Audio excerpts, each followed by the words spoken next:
What's up, everybody? Welcome to the life cycle of a trade, the series where we break down the thought process behind trade entry, trade adjustments, and closing order. In this video, we're going to cover a calendar spread.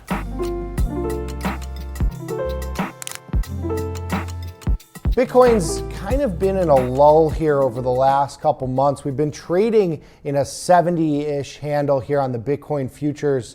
You can see here between 66 and 76, 75-ish has been kind of our spot. If you're looking to get some Bitcoin exposure, IBIT is an interesting place to go. It's a spot ETF, so it's about as close as you can get to actually buying the cryptocurrency, especially if you're in a cash or an IRA account that doesn't allow such transactions. Here, I think IBIT is an interesting spot to put on an upside trade, especially with volatility relatively low. I'm going to be looking at a call diagonal spread here, a sort of a calendar spread, but with a little bit of extra juice to the upside. When I set up these calendar spreads or diagonal spreads, I like to go to around the 40 delta for the long option. So here, we're gonna lean a little bit more directional. We'll go to the 43 strike in June.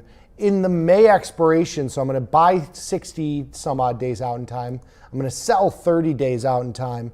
I like to go to, around a 20-ish delta, somewhere around the 45 strike, the 44 strike if you want to make this more so like a calendar spread. You could even go right to the 43 strike and do this as a cheap calendar spread here. I think that's kind of the move. We haven't done a lot of calendar spreads here, and in something like IBIT where volatility is still relatively high, I know IV rank is low, but actual implied volatility at a 50 handle, relatively decent here.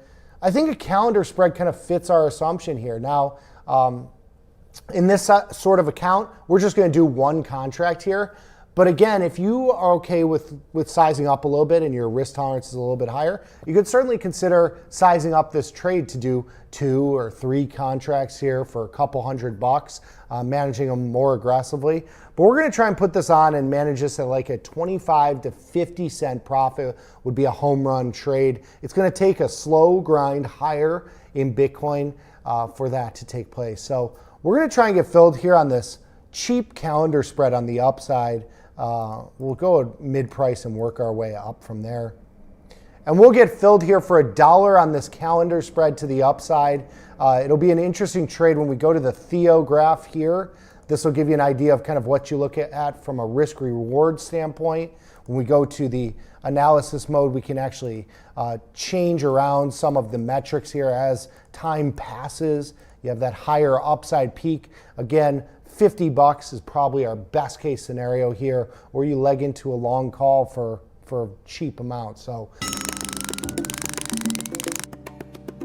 all right, so we've got a position to manage here in IBIT.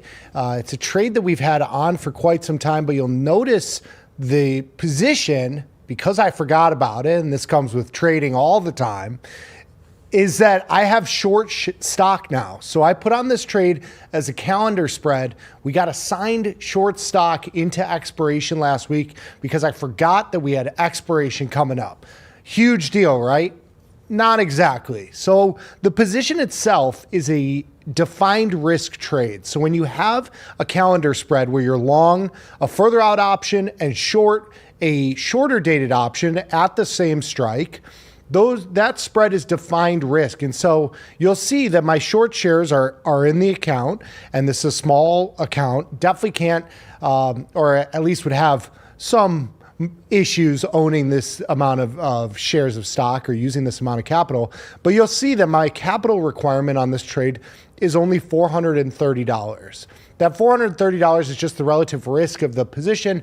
The position is covered. So if the stock were to go to 50, let's say, in the next 31 days, which is our expiration on our long option, I would be long shares at 43 and short shares at 43. It cancels out right at expiration. So the current margin requirement and the capital I'm using on this trade is just relative to the risk. So a funny situation to be in, just given that that I forgot about this trade. But it is a good trade. So we had this calendar spread that's trading, that was at the 43 strike.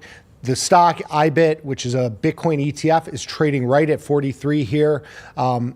We can go to the order chains here. So if we go to the trade page and just click over to the order chains here for our IBIT position, you could see that we don't have the stock incorporated in this position, but it will be, we'll look back at the transactions as well and kind of show you exactly what happened. Now, when we put the trade on, which was on almost a full month ago, a little bit over a full month ago, the stock was trading right here at about 41, just under 41. Stock is now at 43.29. When we put this position on, had slightly long delta, so that has played out perfectly for us here. And we've got to close this position now just to free up this capital. So it's time to take the money and run on this trade. So we're going to just route this order to close. And the great thing about defined risk positions and the fact that the shares of stock don't really matter to me in this regard is that you can close the position all in one transaction. If you were to close just one piece of this, it would revert back to a much higher capital requirement. I'll show that to you here. So if we right click and just go to close that long option, my buying power will actually increase by $1,000. If I go and close just the short shares, this will also change my buying power. I use $4,300 because I'm just straight up buying the shares that I am short. And so by doing this together, it's going to keep our capital requirement the same as it currently is. And so anytime you get assigned on an option, specifically on a spread type trade or a defined risk position, you want to close the shares with the remaining option position. It can all be done there together. So I'm going to go here and just close this position out. The 43 strike call actually has $1.70 of extrinsic value. That's value that if we were just to hold this position, given where the stock is trading, would decay over time and would be profitable for us. But we're going to free up that capital and just get out of this trade. So we're going to do this at 41.12 here. We're buying back these shares that we are short. So let's get filled on this just to get out of this. There we go. So we got filled on that trade. Now, when we flip back to the activity page, you can go to the transactions row here. You can have all the orders here. So these are past orders that I have. You can go to transactions. And here I've included all of my transactions here just to kind of give you the math behind everything. So we started this trade at $104 debit on this trade. We got assigned on the shares, right? So that was a net credit because we were selling shares at 43 and change, or at $43 was our strike. They were trading at 43 and change today, which is what we'll show here. But we were assigned at 43. The position, we then went and sold out of our call, our long call, right, for $2.20, and we bought back our shares for $4,333. That neutralizes our entire position and nets us out about an 83-cent profit on this trade, minus commissions and fees and all that stuff.